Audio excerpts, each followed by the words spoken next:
ان کے لب رنگی کی نچھاور تھی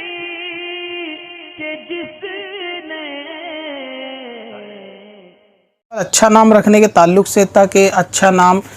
رکھتے ہیں، جیسے کہ لوگ آج کل کسی کا عابد نام رکھ دیا اور وہ بچہ اس کے نام کے حساب سے عمل نہیں کرتا، تو پھر اس نام کو شریعت نے اچھے نام رکھنے کو مکروہ قرار دیا ہے کہ کوئی ایسا نام کہ جس کے اندر خود کی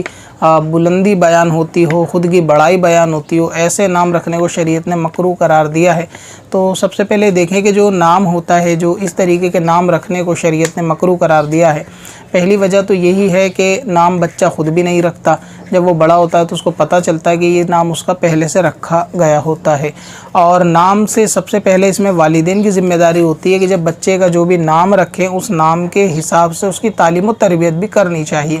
اب کسی کا نام انہوں نے رکھ تو عابد دیا، لیکن عبادتوں سے وہ اتنا دور ہوتا ہے کہ اس کو خود روز نماز کا کوئی علم نہیں ہوتا اور وہ اس پہ جو ہے وہ یعنی اس کو پریکٹیکلی بھی پرفارم کر نہیں رہا ہوتا، تو کہیں نہ کہیں اس کے اندر شروع ہی سے والدین کی تربیت میں کمی کا نتیجہ ہوتا ہے کہ وہ فقط نام اچھا رکھ لینے سے یہ تصور کر رہے ہوتے ہیں کہ اگر نام اچھا رکھ لیا، معنی نام کے اچھے ہیں، تو مطلب اب بندہ بالکل ویسا ہی خود بخود بن جائے گا اور اس کے اندر ہماری تربیت کی، ہماری تعلیم دلانے کی، ہماری رہنمائی کی کوئی ضرورت نہیں پڑے گی، بس اچھا نام رکھ دو۔ تو یہ ایک سب سے بڑی غلط فہمی والدین کی طرف سے، اسی لیے پھر کیا ہوتا ہے کہ لوگ اس نام کا مذاق بناتے ہیں جس کو شریعت نے مکروہ قرار دیا ہے کہ بھئی کوئی ایسا نام ہے، ایگزامپل کے طور پہ کسی کا نام عابد ہے اور وہ عبادت ہی نہیں کرتا، اسی طریقے کے بہت سارے کہ جو بڑھائی والے نام ہوں، مان لو کسی لوگ آج کل عالم نام بھی رکھ دیتے ہیں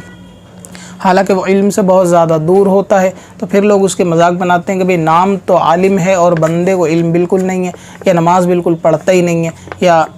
نام جو ہے وہ عابد ہے لیکن فاسق ہے اور عبادت بالکل کرتا ہی نہیں۔ تو نام رکھ لینے سے فقط کسی پہ اس کے اچھے اثر پڑ جائیں اور اس کو کچھ تربیت کی ضرورت نہ پڑے، بالکل بھی ایسا نہیں ہے۔ تو اگر اچھے نام رکھے بھی جائیں تو اس نام ہی کے حساب سے بندے کی تربیت بھی کی جائے کہ کم سے کم اس نام کا جو ہے وہ لحاظ باقی رہے۔ باقی بچہ تو خود اپنا اچھا نام رکھتا نہیں ہے، بعض صورتوں میں لوگ نام برے ہوتے ہیں تو بدل لیتے ہیں، لیکن اکثر جو ہے نا نام بچے کو پیدائشی وراثت میں مل ہی جاتا ہے، جب وہ بڑا ہوتا ہے تو اس کو خود یہ بات دوسروں سے پتہ چلتی ہے کہ اس کا نام یہ ہے۔ تو نام جب تک رکھا جاتا ہے تو اس میں والدین کی ذمہ داری نام رکھنے کے ساتھ ادا نہیں ہوتی، بلکہ نام کے بعد اس کی تربیت بھی انہی کی ذمہ داری ہوتی ہے۔